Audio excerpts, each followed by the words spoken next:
Donnez un masque à une femme et vous verrez sa vraie personnalité. Chers téléspectateurs, je préfère vous prévenir tout de suite, je ne suis pas le vrai Joker. Je suis sa mère. Je les connais par cœur à Hollywood. Ils adorent mes chroniques. Ils vont encore vouloir me donner un Oscar. J'en veux pas. Joaquin Phoenix, pour ce rôle, il a perdu 23 kilos. Mais moi, 23 kilos, à la rigueur, je pourrais les prendre. Mais les perdre, jamais. Alors, je ne sais pas pour vous, les chéris, mais moi, j'ai passé une semaine de cauchemar. Déjà, pour ma soirée d'Halloween, je cherchais un déguisement qui fasse super peur. Alors, d'abord, j'avais pensé à Amélie Nothomb. En plus, Nothomb, pour la Toussaint, c'était raccord. Et Eric, vous l'avez déjà vu en vrai, hein, elle fout encore plus les chocottes qu'Ariel Tombal. Mais bon, pour pas tirer sur le corbillard, je m'étais dit, t'as qu'à te faire la tête de Jean-Michel Blanquer. Tout le monde voit qui c'est, Jean-Michel Blanquer. Il fait très peur. Surtout en ce moment, il n'a pas bonne mine. Il bosse trop, il ne sait plus où donner de la tête entre les écoliers et les étudiants, entre la cité U et laïcité. Moi, si j'étais sa mère, je l'enverrais quelques jours au grand air, en Bretagne, faire un stage de voile.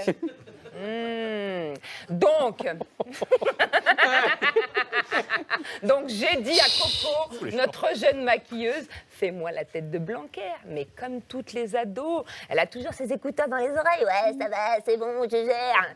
Et voilà, hein, et voilà, Blanquer, Joker, voilà le résultat. En plus, parce qu'elle a foutu. Mais c'était pas mal. Ça part pas, ça part plus. Donc samedi, j'arrive comme ça à Montpellier pour l'assemblée, désassemblée des Gilets jaunes. À peine je pousse la porte, qu'il me pousse sur l'estrade et là, standing ovation. Ils m'ont élu porte-parole nationale de la contestation, la nouvelle figure des Gilets jaunes. Je dis pourquoi pas, hein, mais est-ce que c'est payé? Est-ce que c'est bien rémunéré? Et je dis bien rémunéré, parce que rémunéré, ça ne m'intéresse pas, je ne suis pas une femme d'argent. Hein. Et surtout, est-ce que ça rapporte des points pour la retraite? Et là, ils n'ont pas tourné 35 heures autour du rond-point.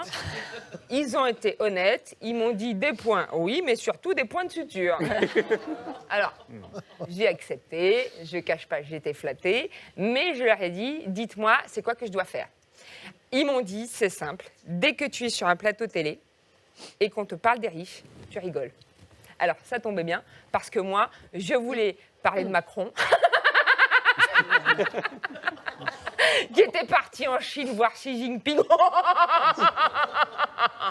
avec Guillaume Canet.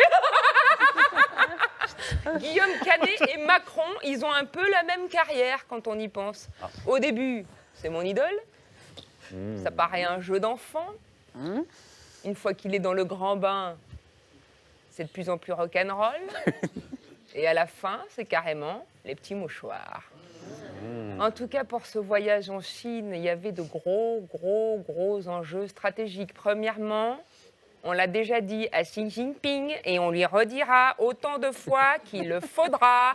On ne veut pas que Yuan Zi et leur fils Yuan Meng quittent la France. Yuan Meng est né en France. Yuan Meng est français. Et c'est pas parce que c'est un panda et qu'il est né aux eaux de Beauval que le droit du sol doit être suspendu.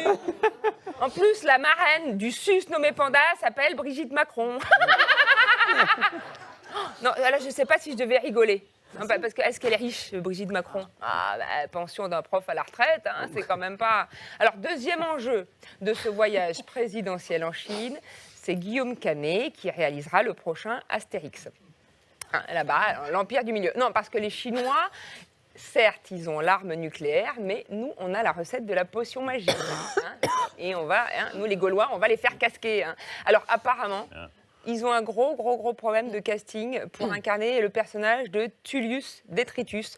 Donc, voici un portrait robot. Alors, c'est un homme de taille moyenne, voire moyenne moins, le cheveu noir plaqué se faisant rare, et dont la caractéristique principale est d'être un semeur de zizanie parmi les Gaulois. C'est sa spécialité, il a l'art et la manière de propager la discorde derrière lui, et le gars s'étonne que tout le monde lui tombe dessus à bras raccourcis. Ça se rapproche. Alors, monsieur Nolo, si d'aventure, vous connaissez quelqu'un dans votre entourage proche qui correspondrait peu ou prou à cette description, J'ai bien une idée. faites-moi signe, je prends seulement 10%.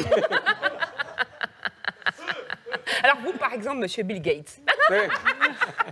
Monsieur Bilger, vous avez dit Bilger, hein? Bravo. Comme c'est Bilger. Alors, j'ai lu attentivement votre livre, le mur des cons, et ça m'a fait penser que dans une semaine, on célébrera la chute du mur de Berlin, mais le mur des cons, il est toujours là. Et quand on s'intéresse un petit peu à la marche du monde, on a l'impression que loin d'être tombé, il grandit de jour en jour. Le problème du con, je sais de quoi je parle, c'est qu'il ne se sent jamais concerné. Et qu'en plus, il est trop con pour se rendre compte qu'il est con. Et j'ai remarqué un truc, hein. Il suffit de pas grand-chose, un sourire, un rire, pour qu'un con devienne un peu moins con. Faut rigoler, avant que le ciel nous tombe sur la tête. Faut rigoler, pour empêcher le ciel de tomber. Nos ancêtres, les Gaulois, n'avaient pas le CSA pour leur dire « tu ne peux pas ». Non, tu ne peux pas dire ce mot-là. Faut rigoler, allez, avant que le ciel nous tombe sur la tête. Faut rigoler, Dans le personnage. pour empêcher le ciel de tomber. Méditez bien ça. Bravo. Bien.